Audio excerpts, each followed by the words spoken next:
I have to ask, who comes up with the names of some of these guns? Better yet, why would a developer give a community of young males a gun named the PP? Get ready for some urine jokes, people. Welcome to the PP90M1.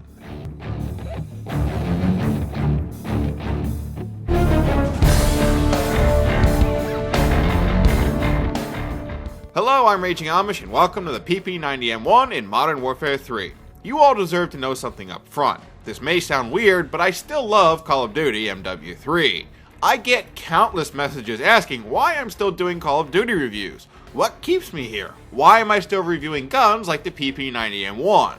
I'll admit, Call of Duty has plenty of flaws, many of which I'm more than happy to point out. Also, the market is somewhat saturated with titles from the series. You have to remember, folks, Call of Duty 4 isn't even 5 years old yet.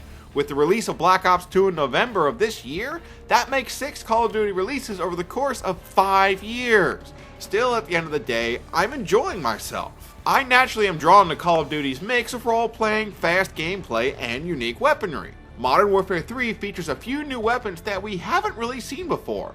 These weapons add new wrinkles to gun balance and keep me enticed. Personally, I can't think of a better example to explain this with than the very unique PP90M1. You may better know this SMG by its shorthand name, the PP. I gotta pay. Available at level 28, this gun is the third of 6 SMGs unlocked during your prestige. Like all of its brethren, the PP90M1 is fully automatic, shooting at an amazing fire rate of 1000 RPM.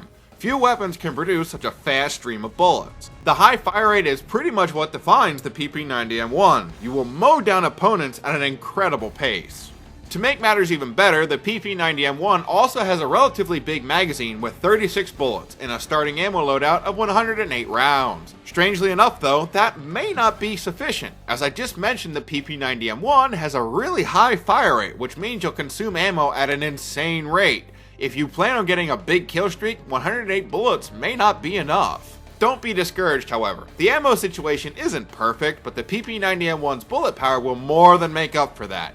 Each round inflicts 42 damage per shot up close. The PP90M1 can pull off a 3-hit kill, which is lethal when you mix in the already high fire rate.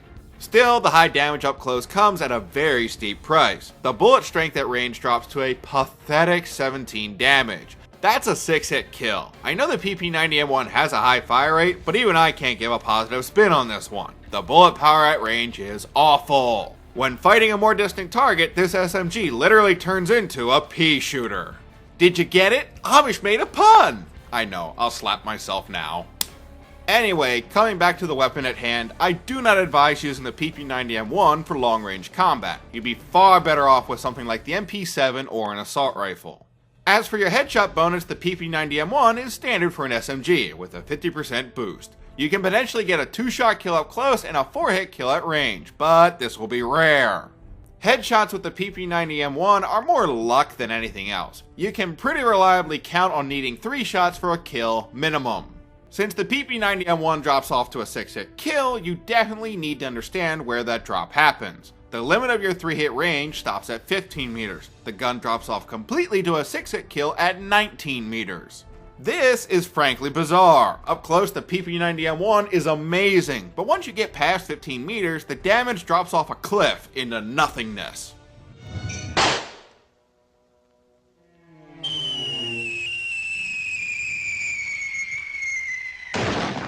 For reference, the wall in front of me is currently at 15 meters. Now I'm going to shift. The wall is now 19 meters away from me. Keep this reference in mind. By just taking a few steps, your enemy can go from needing 3 hits for a kill to 6. Learn to judge how far away your enemy is. You need to avoid gunfights where you actually need 6 hits for a kill. Moving more into the gun characteristics, the PP90M1 is pretty standard for an SMG. Your movement speed is fast at 100%, the penetration power is low, and the crosshairs are small. Additionally, the idle sway is relatively high. I really don't have anything special to say here, so I'm moving on. Sadly, the PP90M1 does have a few more issues once you get past the poor damage at range. For instance, the raise and drop times are bad. The PP90M1 will raise in 1.33 seconds, which is the slowest in class. You could argue that this stat doesn't matter. You switch away from the PP90M1, not to it. Unfortunately, when you look at the drop speed, this SMG is again relatively slow for the weapon class, coming in at 0.66 seconds. Sleight of Hand Pro will be a good fit. As for your ADS speed, it's standard for an SMG. The PP90M1 has a fast aim down sight speed at 200 milliseconds. Quick draw won't be needed unless of course you pick a scoped attachment. And even then, well, personal preference will matter more than anything.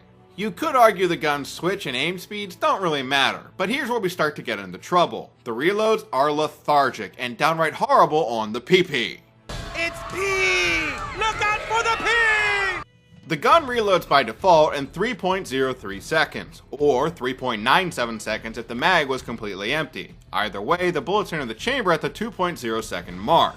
I can't think of a better way to put it, the reloads are slow. Sleight of hand is almost mandatory. You can try to get by without this perk, but I really don't advise it.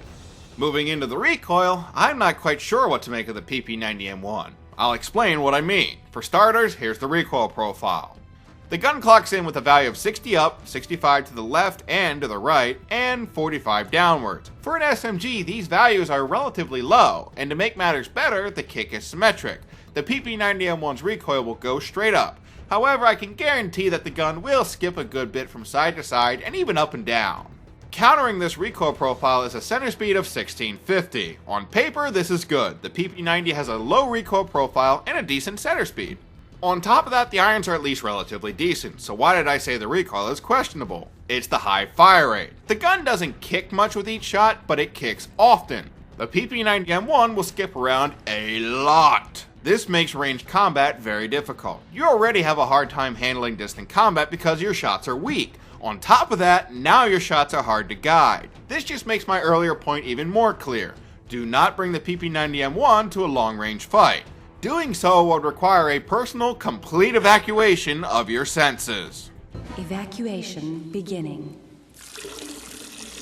Still, I'm sure some of you are curious for how to fight this weakness. I think with proper class design, the PP90M1 can be turned into a reliable workhorse in both close and medium range fights.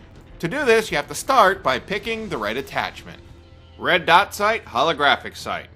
I normally don't support picking either of these attachments, but I have to admit I like both of these options on the PP90M1. Either sight will help you be more lethal with ranged combat. Each option provides a little more zoom than the standard irons. You can fire the PP90M1 from the hip up close and aim down the sight for long distance combat. You'll have an easier time staying on target when looking through these attachments. I highly advise giving the regular sights a try. Silencer. I'll never be able to understand this attachment. Sometimes it's awesome, other times it frustrates me more than American politics. On paper, the attachment reduces the PP90M1's range by 25%, but you gain the typical stealth bonuses that come with the silencer. Believe me, the 25% reduction in range hurts and reduces your 3-hit kill distance to just a little over 11 meters. For reference, all of the shotguns can beat that. This is one bad PP. It's the P! The attachment isn't all bad though. You can negate the PP90M1's new weakness with the range proficiency or the rapid fire attachment. I honestly found myself liking either option. Mess around with a silencer. You may end up finding a setup that works for you. ACOG scope. For those who are wondering, I have done a double check. My doctor says I'm not ill, and my therapist confirms that I'm sane. I say that because, you know what? I think the ACOG is a good attachment on the PP90M1. What?